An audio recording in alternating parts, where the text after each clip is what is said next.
Is Ali Ehsan. I am registered migration agent at Aussizz Group Bankstown. I will be conducting today's session to discuss engineering and IT occupations and what occupations are included, what pathways you can follow, and which can lead you to PR. So this session will cover what sort of occupations are there in engineering, what occupations are in IT, and then state and their skills assessment requirements. And then we'll go to states and regional sponsor requirements of all the states. So I'll brief you about some recent updates that we have received in this. And I'll also discuss about skills assessment requirements for all these occupations. So stay tuned. I will be starting session very soon.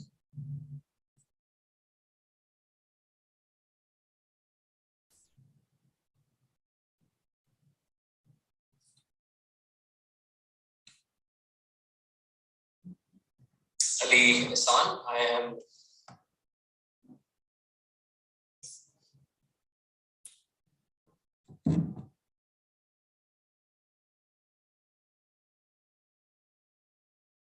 okay, so I believe enough people have joined, so we can start our session now. I hope that everyone can see my screen. So as I introduced myself earlier, my name is Ali Ehsan. I'm registered migration agent, and I'll be discussing engineering, IT occupations, and PR pathways through these occupations. Also, you can leave your questions in the chat box. If you are listening to me on Facebook, LinkedIn, or YouTube, you can leave your questions there. And at the end of the session, I'll have Q&A session where I'll try to answer as many questions as possible related to these two occupations.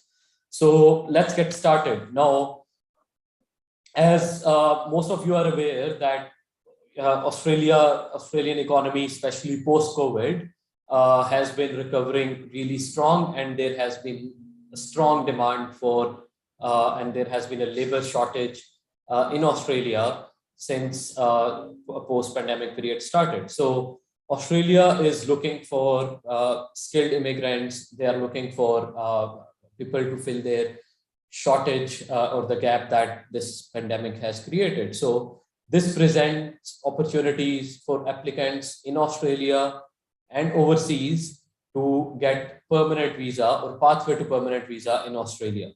Now, there have been few developments recently, as of today, as most of you would have seen on our Facebook pages or on social media pages, where department has announced that they will, government has announced that they will be increasing the number of skilled migrants. So please note that this is additional increase. So as compared to last year, this year number was already higher, and now they are increasing it further by 35%. So with all that happening, I think this will be one of the best year for applicants to apply for skilled migration visa. And today, my topic is to discuss about engineers and IT occupations particularly. So what are some of the IT occupations? On left side, you can see they are occupations which are in long-term list. That includes analyst programmer, network engineers, software engineers, developer programmers, etc. And on the right side, you can see occupations which are in the short-term list, which starting with database administrator, ICT project managers, support engineers, network administrators, system administrators, etc. So these are the IT occupations which are in the relevant list. And if you are skilled in one of these lists, you can look for skilled migration visas in Australia. Now, for skills assessment, Australian Computing Society, ACS, is the relevant authority. Now, if you have, so they have different requirements if you have studied in Australia or from overseas. So if you have studied from Australia, the requirement for skills assessment is that you should have Australian qualification plus 1 year work experience in same or closely related occupation, or a professional year program. So if you have done that, you are eligible to get skills assessment. Now, before I get into that, skills assessment is basically the first step that all skilled migrants who are applying for 189, 190, and 491 visa, they have to go through this process. So without skills assessment, basically you cannot apply for a skilled visa, general skilled migration 189, 190, or 491. That's why skills assessment is really important. And for IT occupations, ACS is the relevant authority which conducts skills assessment process. Now, one common question I get asked here with Australian qualification is that, do you need IELTS to get ACS skills assessment? Answer is no. You can get skills assessment even without having English score. So if you have completed PY or you have 1 year Australian experience and you haven't appeared in English exam yet, I will advise you to get skills assessment first, and meanwhile appear in English and try to increase your points. So this is first step, or first way by which you can get skills assessment. Other is that if you have an overseas qualification and you had ICT major studies. So with overseas qualification where ICT, if it was ICT major qualification and qualification is closely related to your nominated occupation, you need at least 2 years experience in past 10 years in IT related field, or 4 years in any time in the past. If your bachelor is in ICT major, but study is not closely relevant. So example is, if your bachelor's was more towards software engineering or developer programmer, and you have not studied any ICT security related unit, in that case, you will need 4 years of relevant work experience completed in the past work history. So if you want to get overseas qualification assessed, these are the options for that.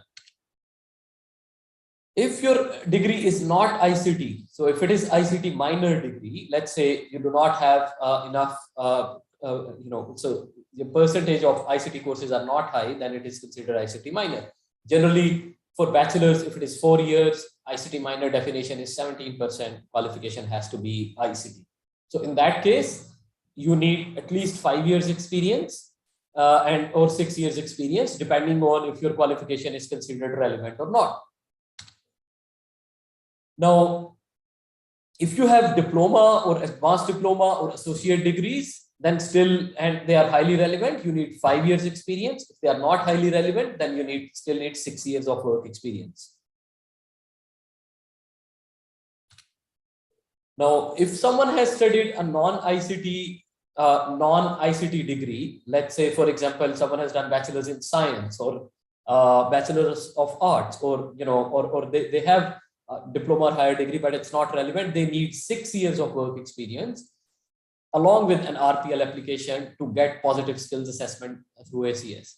If they do not have any qualification, then 8 years of relevant experience along with RPL application is required to get skills assessment. Now, there are many clients who are offshore, who have got extensive experience. Let's say they have 15, 20 years or 10 years plus experience, but they do not have a degree. So they can go through this pathway and get their skills assessed.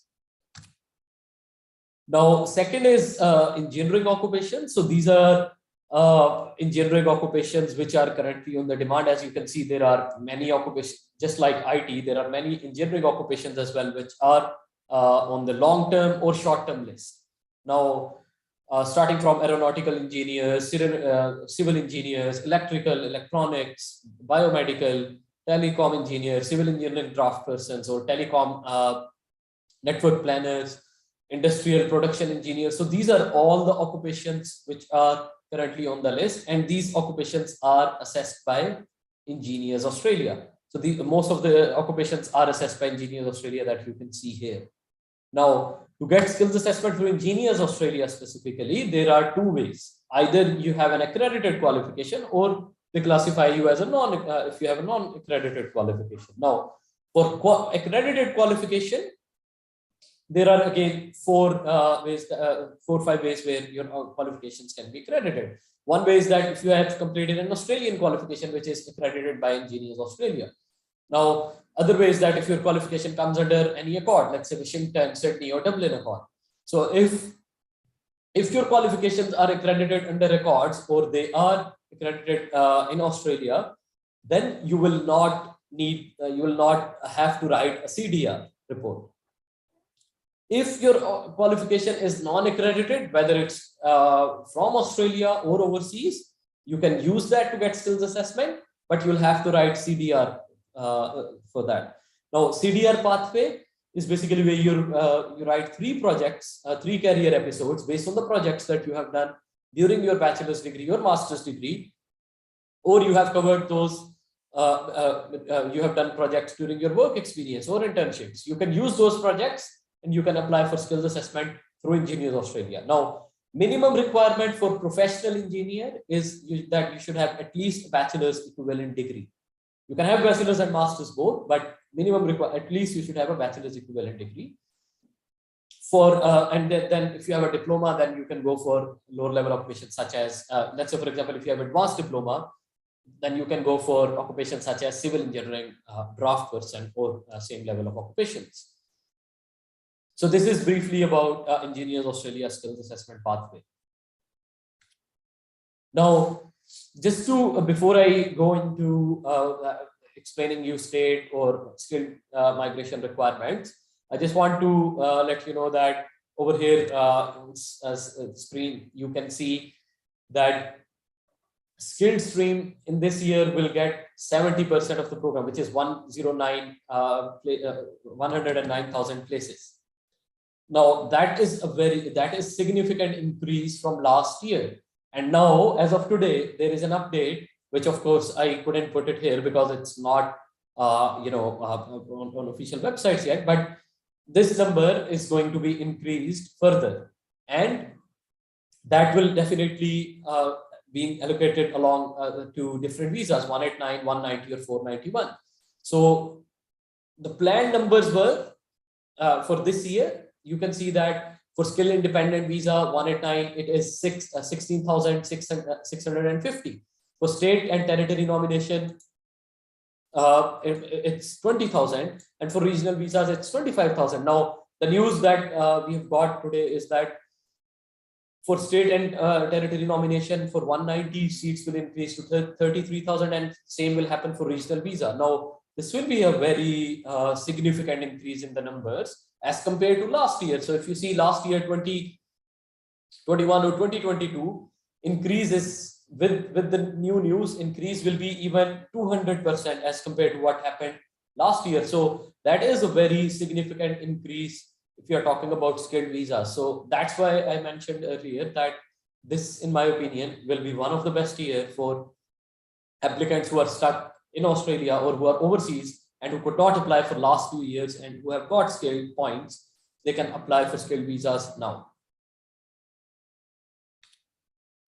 So what are the skilled visa options? So I discussed skills assessment requirement first. Now these visa options are general for almost most of the occupations.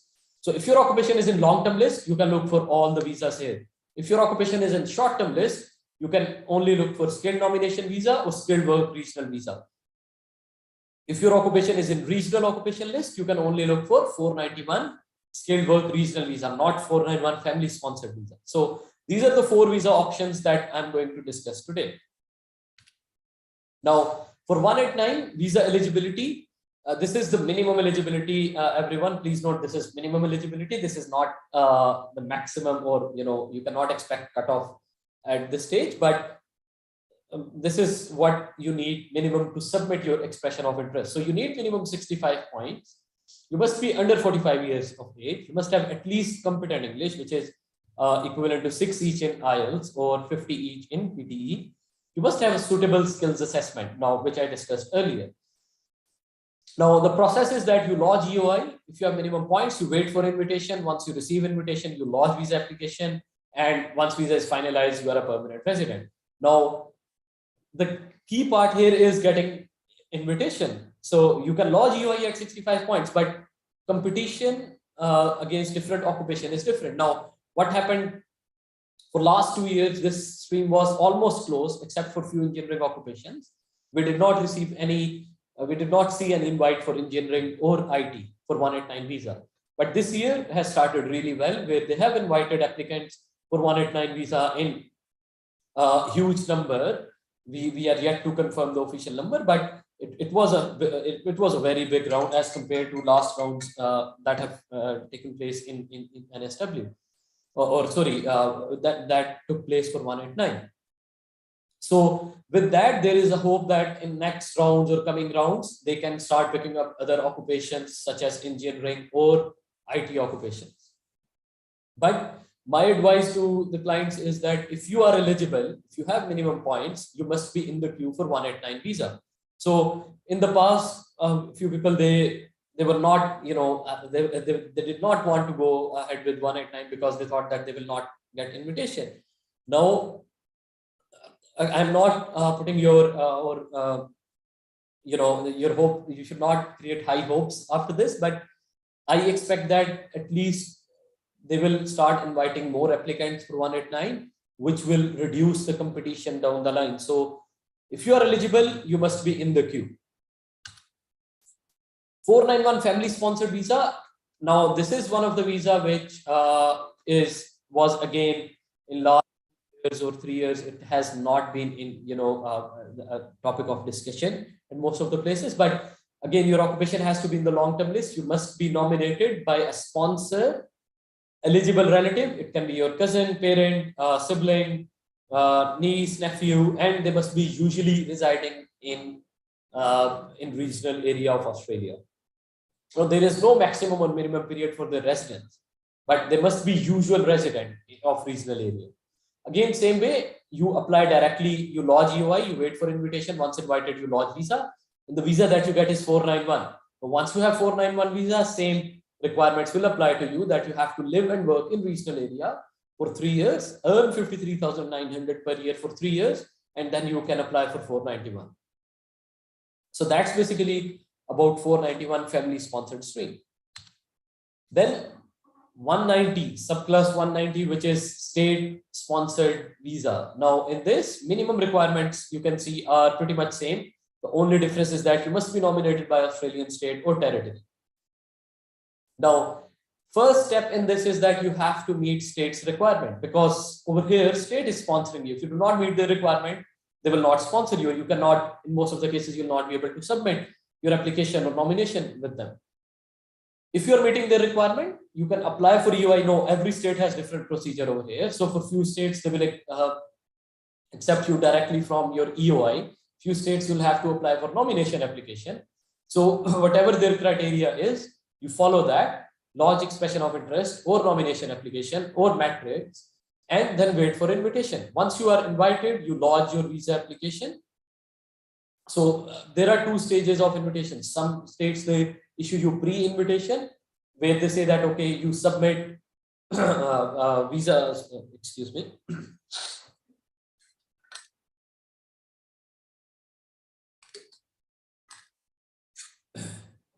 So few states, they will pick you up from your expression of interest. Now, currently, one of the example is Western Australia. Okay, so you lodge EOI, they invite you, that is called pre-invitation.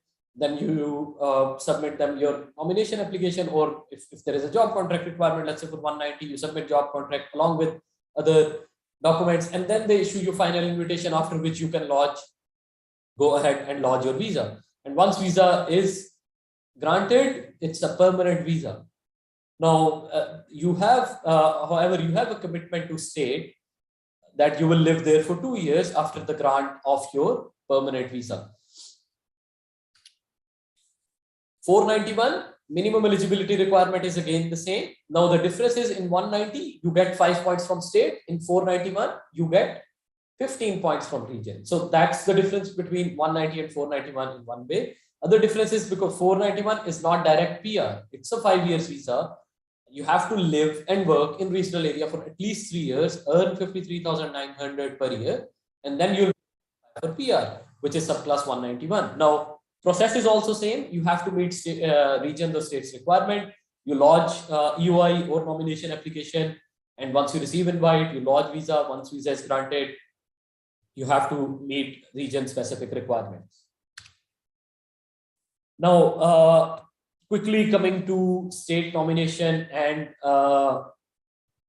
state nomination requirements, one subclass 190 and 491. So I'll cover, of course, I'm going to cover all states and regions. So I'll cover them briefly. I'll cover the main points, and so that wherever you are, you at least know what are the basic or minimum eligibility criteria there. So the first thing is, again, we were discussing about allocation in earlier slides. So now over here, if we see that states or territories, this is the allocation that they have received. Now, most of the states have clearly mentioned that it's interim allocation. Now we are getting the reason behind it, why it was so, because immigration is, this government is planning to increase the number, or at least they have, announced that the number will be increased. Now, once that is increased, we expect that the numbers that you are seeing here might go up as well. So there can be some significant change in these numbers, which are already higher as compared to what states had last year. So over here is a snapshot of what states allocation and regional allocations are. So for example, ACT has got more seats for 491 as compared to 190. So I'll expect more 491 invitations there. In NSW, seats have increased from last year. NT has decent amount of seats depending on their, looking at their number or the applicants who are there. So the biggest increase is in Victoria, number of Victorian nomination, and NSW specifically, and all other states have decent number in my opinion. Now, coming towards nomination criteria for 190 and 491. Now, NSW is the first state, and this is the only state which has not yet announced its all the requirements or has not announced public eligibility criteria. Now we only have some basic eligibility criteria for them, and we are still waiting for them to announce their rules, occupation list, and experience requirements or points requirement, whatever they are going to bring. Now, in one of the session, we were informed that they are planning to open that within 2 weeks. So somewhere around 12-13 of this month. That is tentative date, of course. I'm just telling you based on what we were informed. Now, of course, they can take longer time than that if they want to, but I will expect that in next 2 weeks, basically. So with NSW, the minimum eligibility criteria is that your occupation has to be in the list. You meet additional experience requirement, and there will be a minimum points requirement set against each occupation. Now, ranking will still be based on your points, work experience, and English, same way as it used to be last year. For 491, this year they will have two pathways. So pathway one, where you can apply directly to RDA. Again, experience of those requirements will be there, and experience requirement will be waived off if you have lived and studied in regional area. Now, you must meet regional Australian study requirement in regional NSW. Second will be ranking based on points. That's what we understand. It will be directly from NSW government. Now, again, your occupation should be on NSW regional list, and there will be some additional criteria against certain occupations and some minimum requirements against each occupation. But what those requirements will be, what occupation list will be there, we are still waiting for NSW to announce that. Then for Victoria, as many of you will know, that they have already started inviting applicants. Now, the process is that you must be currently living in Victoria. If you are living in Victoria, or of course offshore, you can lodge, you have to lodge EOI, ROI, and then they will select you on the basis of points, employment level, and your earnings. So this is their selection criteria this year. Now they will look into EOI. So last year they were mostly they were getting all the information in their ROIs. This time ROI is very simple, where they're asking just 2-3 questions depending on if you are onshore or offshore. But if you are lodging EOI, make sure that EOI is updated. It's all your relevant employment is there, or all your skill employment is there if you are living and working in Victoria, because they will refer your to your EOI. And if your employment is good, your earnings are good, your points are good, you can expect invite from Victoria. For 491, you must be currently living in regional Victoria if you're in Australia, or of course offshore.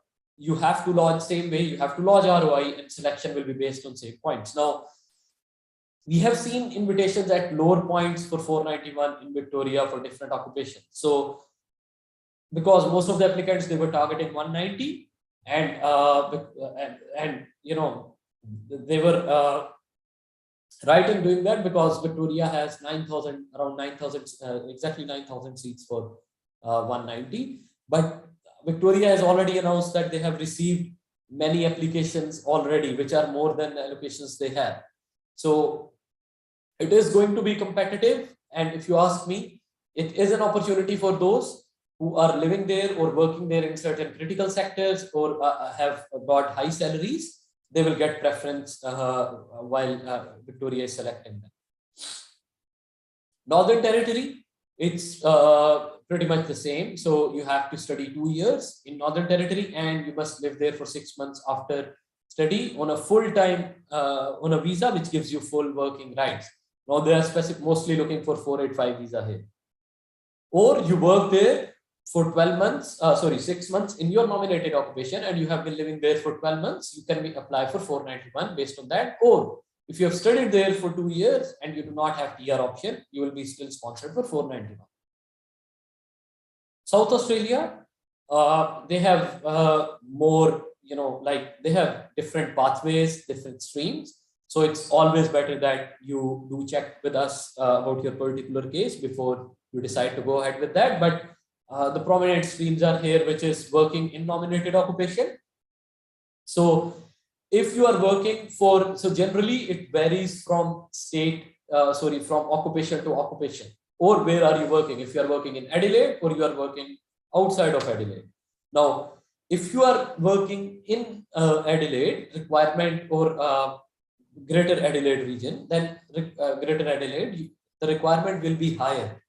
If you are working in outer regional, requirement is generally half. So for example, if you need 12 months work experience in Adelaide, that can be reduced to 6 months. Now, it's not against all occupations. So please note that it's every occupation has different requirements, but I'm just giving you an example how outer regional work experience can benefit you. For South Australian graduates, you must meet experience, you must have studied for at least 1 year. If it is a master's course, you study, and you studied 1 year from another state, and you study 1 year from South Australia, which is at least 50% of the course, and you meet other requirements, you will be considered South Australian graduate. Now, to qualify under graduate pathway, again, your occupation has to be on the list. And the good thing is that South Australia has almost 500 occupations in the list. So occupations that you will not find anywhere else will be mostly in South Australia. So graduates, you still need work experience if you want to apply for 190, or in certain cases, if you are a high performing graduate, you can get waiver for that condition. And there is another stream for highly skilled talents, which have applicants who have exceptional talent, have got exceptional experience. They think that their salaries are high, they can try to get sponsorship through highly skilled and talented stream. For 491, pathways are similar, but requirements get reduced. Now, for example, if you work for 6 months for most of the occupations in your nominated occupation, you will be eligible for 491. And for same occupation, you will be eligible for 190 if you work for 12 months. This is general, again, for most of the occupations. Second is if you are living and working for 6 months in outer regional of South Australia, you can apply for 490. Work can be in any field in outer region, and it's written skill level 1 or 2. With 1 or 2, you can apply for 190 as well. But for 491, they are accepting experience in any skilled field. For graduate pathway, again, you should have studied for at least 1 year or 2 years, of course. For 1 year, it's basically that you should have completed at least 50% of study in South Australia at a required level, of course. And then the fourth stream is highly skilled and talented stream, where again, they look into your overall experience, your job, your salary, how much are you getting paid, generally 80,000 or more. So you can apply under these streams. For Tasmania, 190 or 491, again, they have updated their requirement this year. Few of the changes that they have announced is that they have removed full-time work experience requirement if you are applying for a skilled employment pathway. So previously they were asking for minimum 35 hours per week experience to be considered, but now that has been reduced to 20 hours per week. So someone who is holding a student visa or who does not have full working rights, but they do get job in their skilled in the nominated occupation, which is also in the a critical role or in the occupation list, you can consider applying for 190 after 6 months. For graduates, after 2 years of study, you can apply for, you can be eligible for 190. And there is another pathway that has been announced this year, which is established resident pathway. So if you have lived for 3 years or more, you can be eligible under 190. Now, in addition to these, Tasmania has now introduced priority attributes criteria, where they are ranking you on the basis and they are giving you preferences on the basis of years of residence, the type of work you are doing, if your partner is living with you there, what sort of work your partner is doing. So for example, if your partner is also employed in a skilled role, or your partner has also studied, you will get advantage of that too. For 491,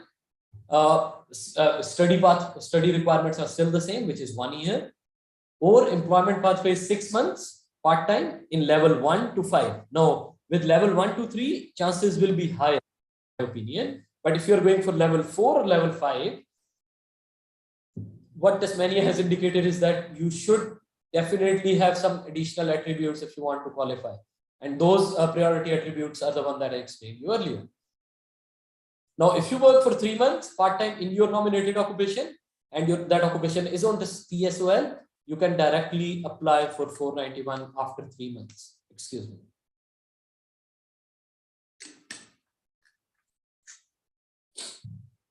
Now, coming towards established resident pathway. So if you have lived for 2 years and employed in Tasmania for level 1 to 2, you can go under this pathway. Now, this is the new pathway that they have announced this year.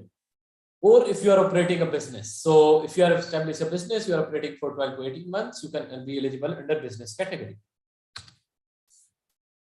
Now, coming towards Queensland, Queensland has, so for 190 and 491, so both visas are being offered currently. Now, 2 ways are there: either you are a graduate or you are working in Queensland. If you are working in, they're expecting, if you're going through that, and for 190, they're expecting points higher than 80 at least, because you should have 7 each and 6 months experience in your own field. Now, English exemptions can be given to certain occupations, and accounting, auditors, cook, chefs have additional criteria that they must follow. For graduates of Queensland, you should have high points, and you must be employed in your full-time in your occupation. So there is no 6 months requirement, but you must be employed. For 491, if you are working in regional regional Queensland, and you are living in regional Queensland, you can apply for 491. Now the point requirement is 65. It's mentioned 80 here, but it's 65 or higher. For certain occupations, of course, competition can go up, but this is the minimum points that they are looking for when it comes to 491. If you're a graduate, you must have a full-time job there. If you're not graduate, you must have completed at least 3 months of work experience in regional Queensland.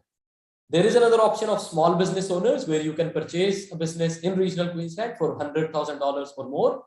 Business must be 2 years old. You can apply for 491 through that business as well. Now, Western Australia. Western Australia has made some significant changes this financial year. So they are issuing sponsorship for 190, 491. They have added additional occupations onto their list as compared to what they had last year. And for 190 and 491, they have reduced their requirements. Now, in Western Australia, there are 3 ways: Schedule 1, Schedule 2, or graduate pathway. If your occupation is in there for Schedule 1 and you have 1 year experience and you have a contract, you can get invitation for 190. If your occupation is in Schedule 2 and you are living anywhere, let's say you are living in NSW, you lodge EY for 190 in Western Australia, you can be invited based on your points and where you are residing.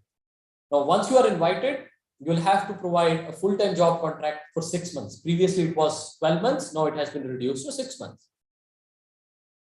Or the good news for Western Australian graduates is that a work experience requirement has been removed. So if you're a graduate, your occupation is on the relevant list. Now they are sponsoring a lot of occupations. So most of the occupations are in the list for graduate pathway. So if someone has studied there, it's a very good opportunity for them to grab 190. But again, still they will rank applicants on the basis of their points, where they are living, and their level of study, etc. For 491, still same three fields are there. The difference is that the points requirement you can expect can be lower, competition can be lower, and for Schedule 2 or 1 or even for WA graduates, you do not need a job contract. So let's say you are living in NSW or Victoria, you lodge EY for 491 Western Australia, you get invitation, you can apply nomination and then visa directly. You do not need job contract now as per recent requirements. So that is very good opportunity, but preference will be given to applicants who are living in Western Australia. Last is ACT. Now ACT has its own occupation list, which is again, there are engineering IT occupations on ACT's list. So the requirement is that you must have 6 months continuous experience full-time to be eligible to submit matrix in ACT. For 491, you should have at least 3 months continuous minimum part-time experience, can be in any field, to lodge matrix. And then they rank applicants on the basis of points, what points they have on the matrix. And on matrix, you get points for years of residence, you get points for the level of studies you have, English, number of years that you have stayed in ACT, the type of job you are doing or your partner is doing, or there is a small business owner option where you can apply after running business for 3 to 6 months, depending on which visa you want to apply. There is turnover requirement and there is a salary requirement there. So we are running out of time. I have finished all those things are done. Now, just to let you know that now we are open in Bankstown, and you can reach out to, if you are close by, you can always contact us, or if you're in other states or other places, you can always reach out to your nearest Aussizz branch, and you will be able to get help from them. Now I will take questions one by one. I've got a lot of questions. I'll try to answer as many as I can because of the time constraint that we have got.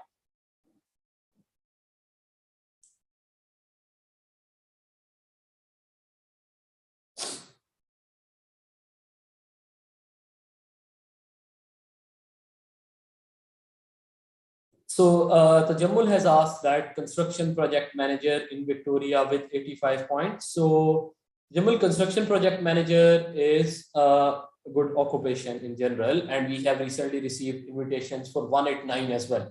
So my advice will be to be in the queue for 189, number one. Second, for Victoria, if you are working in skilled field, skill level 1 to 3, and your earning is good, or you are working in your own field, your chances will be good. But still, I will advise you to increase your points because Victoria is a competitive state.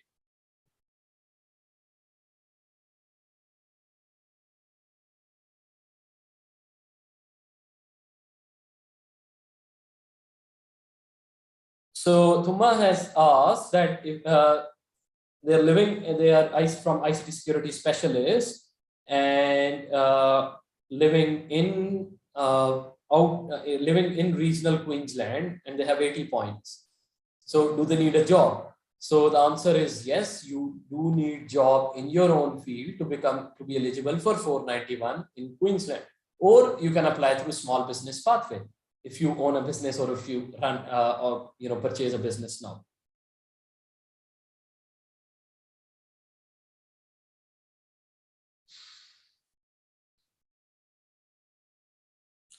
So Janisha has asked that ICT BA have job completed PY she'll be completing PY soon, and 80 points of her own. Salary 70K. Look, Janisha, your profile is good, but however, competition in Victoria for IT is higher. So if you can increase these points by 10, I think your chances can be higher. At the same time, I will still advise you to keep on looking for other states or region options. I believe your question was for Victoria.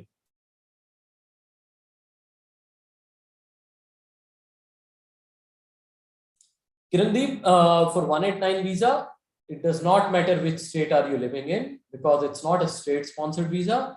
So 189, you remain in the queue, and invitation is based on your occupation and points. So even if you're living in NSW or another state, your UI is in the queue at 80 points. Now, if you have 80 points for 189 and you are from ICT, I will not say that your chances will be very good to get invited. You should consider other options.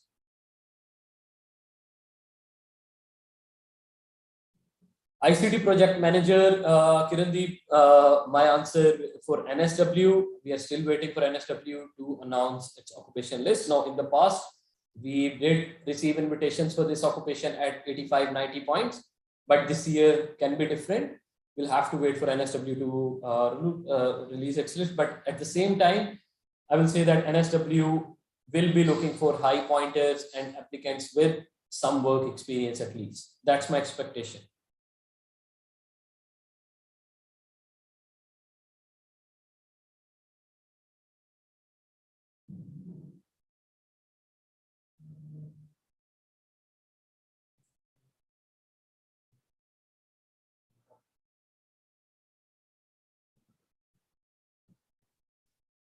Bhargav, so you have got skills assessment as electronics engineer and you are working as basically electrical engineer. Now, currently, they are considering closely related occupations if it is same group. So unit group is same. First four and the score code are same. Now, it's more of, there can be many things that you can look from here. Now, one of the things is that sometimes, there can be roles which are overlapping. So your title can be electronics engineer or electrical engineer, but your duties can still be related to electronics engineer. So I will suggest you to reach out your nearest Aussizz branch. They will be able to review the duties. They might be able to advise you on what next steps you should take, because you have got job in engineering field. You should definitely look into that proactively. And if it is related or not related, that depends on the duties or job roles that you have in that particular job.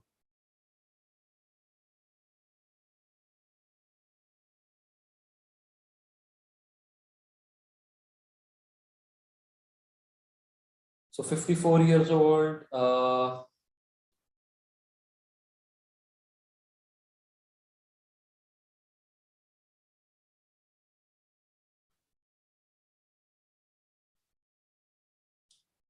Pratima, look, you will not be eligible for skilled visas, the one that I have discussed, because you are above 45 years old.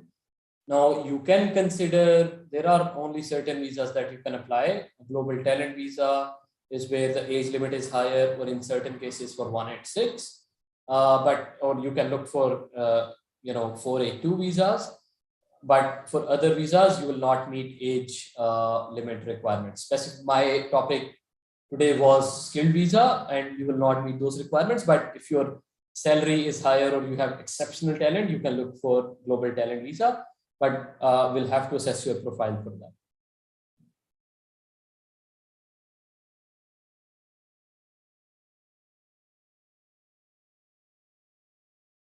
Nitesh, I understand there are many applicants like you who are living and working in regional NSW, but their work is not in the nominated occupation and they have been residing there for a long time. So I will suggest you to wait for a couple of weeks, see what NSW, what requirements NSW announces, especially after this recent update. And then, but I will still advise you to look for other states such as Western Australia, regional Victoria, regional South Australia, or Tasmania, because your points are not that high. And if NSW brings out work experience requirement in nominated occupation, then it will become really hard for you to be invited.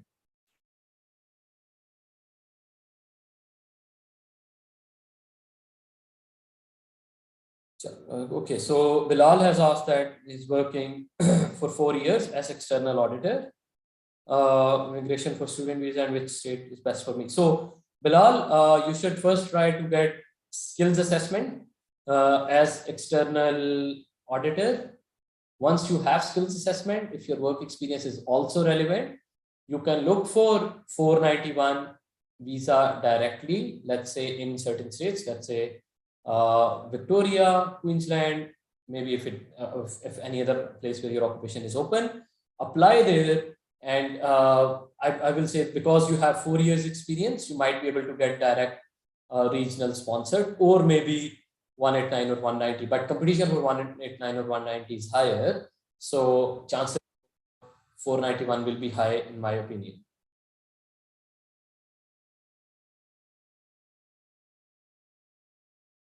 So Nitesh, yes, as per the published guidelines, you can have 2 EOIs for different states. NSW will not invite you only if you have selected multiple states or multiple visas in one EOI, and that too, they made some clarification on that point as well. So especially if you have selected another state or another region outside of NSW, they will not invite you in that EOI. However, you can always lodge multiple EOIs if you are eligible to do so.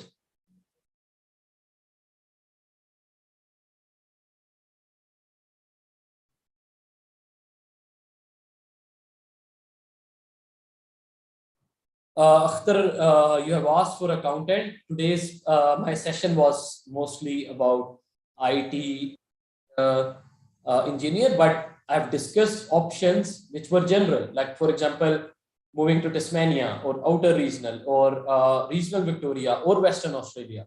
Those are the options that anyone can take who is not getting invitation from NSW or somewhere else. But if you want to get visa, in my opinion, this is the best time when you have to start working towards it.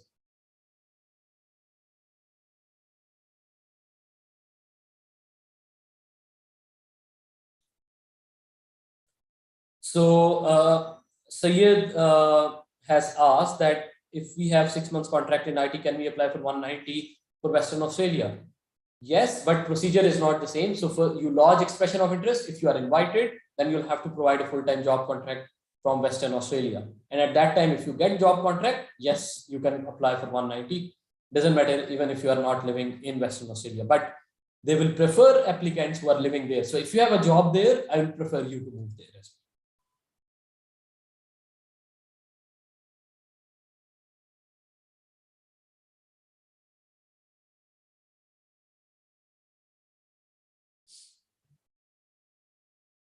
So for 491, Tuma, I believe you are asking about Queensland requirement. So the current requirement is 3 months, full-time job in your nominated occupation and a contract. So yes, if you have a 12 months contract and you have a job, you can apply for 491 in Queensland. Bhargav, I have answered your question already.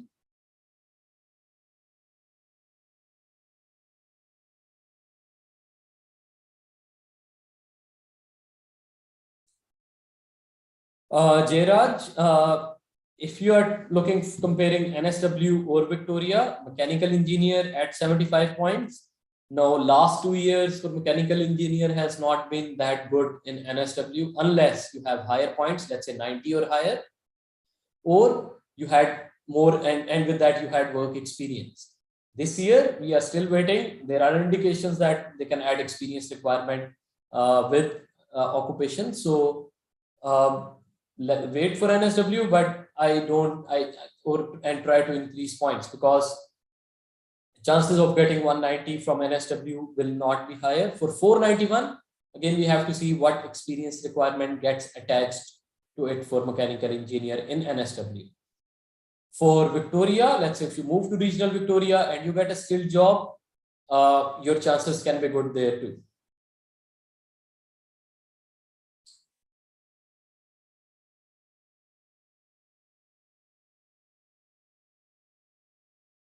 So Jarvik, if you are living in Western Australia and even you have many 70 points, now looking into the recent trends, I can say that your chances will be good to get invite. But you have to, these are just our assumptions. But keep on following our page, Facebook page, where we post whenever a round happens. We do post latest stats that we have related to that state. That will give you a clear picture that where points are going in for this particular occupation.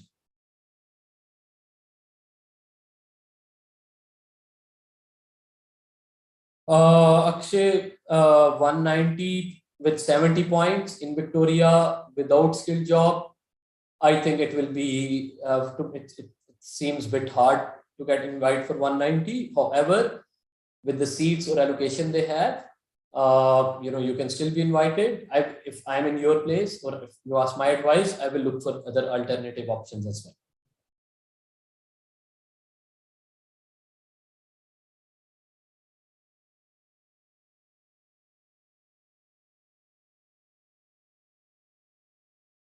Bhavik, chances for 190 at 85 points. If you have a job contract, you meet the minimum requirement, you should be in the queue. Now, there might be some backlog of the applicants because, of course, they met their quota last year. And I think that your chances will be good, but we have to wait for a couple of rounds to see where points are heading overall for Queensland.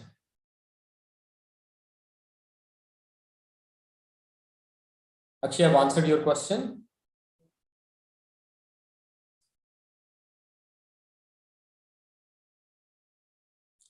So, MARN, working in NSW for 9 months in your nominated occupation. Okay. So, look, I will suggest you to wait for until NSW announce its occupation list, as well as NSW announce its eligibility criteria. Meanwhile, I'll suggest you to lodge expression of interest for Western Australia 190 and 491, as you can do that from NSW.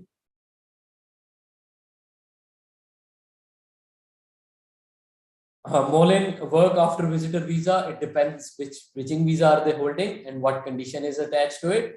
Or if they are on visitor visa, of course, they cannot work as per the conditions. Jarvik, I've replied to your question.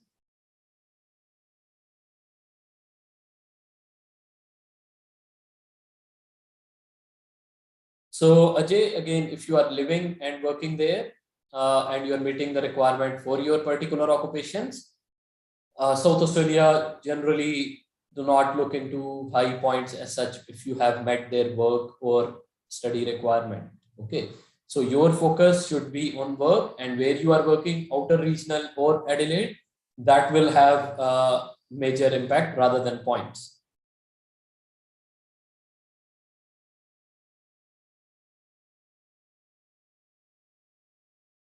Mirzai, your question is not related to today's discussion. It's big, and I cannot directly provide you that answer.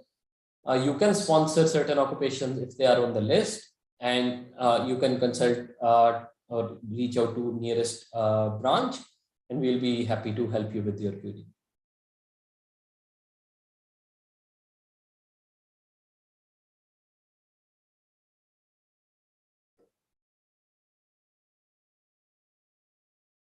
Syed, if you are in ACT and you have 80 points, 190 seems unlikely right now, but for 491, your chances are decent. You can be invited for 491. All the points have been higher, like around 80, 85 right now.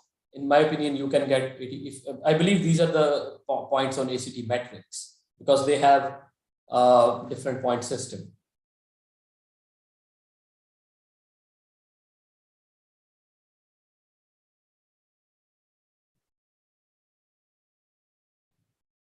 File extension for 485, only particular applicants are eligible. If you were overseas during the period mentioned, like from 1st Feb 2020 until 14th December 2021, as a holder of 485 visa, you will be eligible for 485 extension. Or if you've studied in regional and stayed in regional, then you can apply for 485 extension. Other cases, you will not be eligible.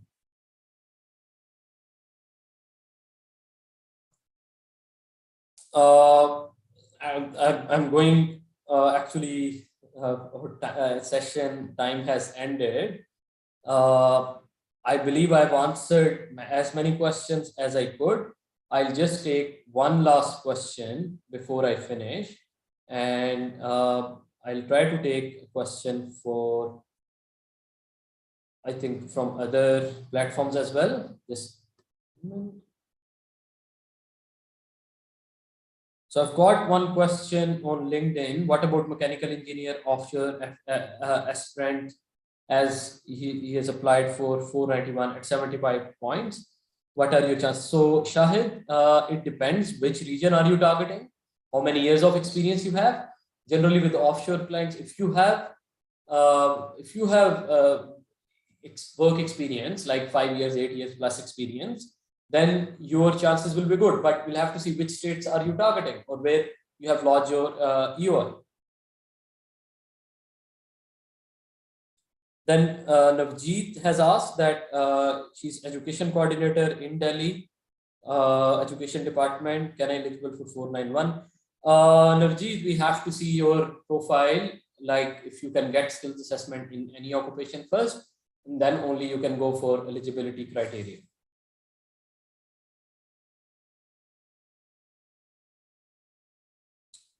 So prospect of 190, Abhi has asked that prospect for 190 with 90 points, offshore candidate with 12 years experience. Now, it depends what is your nominated occupation. If you are from engineering or IT with, and you have experience, your profile seems good for 190, but I will also recommend you to be in the queue for 491, as that will be easier.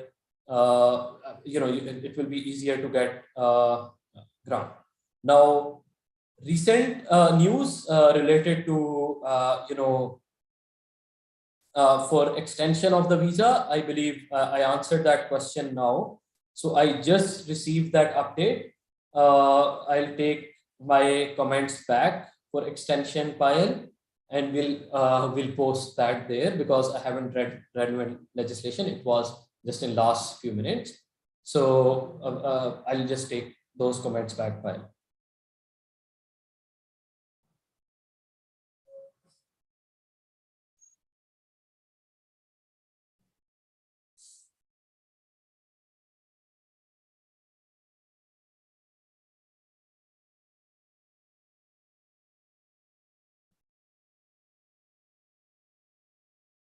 Okay, so I have answered most of the questions. I know a few few of the applicants you have not received, or I couldn't answer all questions. Thank you, everyone. Thank you so much for attending this session. And whoever joined late, please you can watch or complete sessions. A complete session. I have covered most of the states or region. I have covered some scenarios there. I hope that you will get your answers there. If not, you can always reach out to us to nearest office, or here are the email and contact details. You can save these, you can call us, or you can book an appointment, and me or my team will be happy to help you with your queries. Thank you everyone again for joining, and signing off for today until next session. I'll see you very soon with next session and with other updates. Thank you.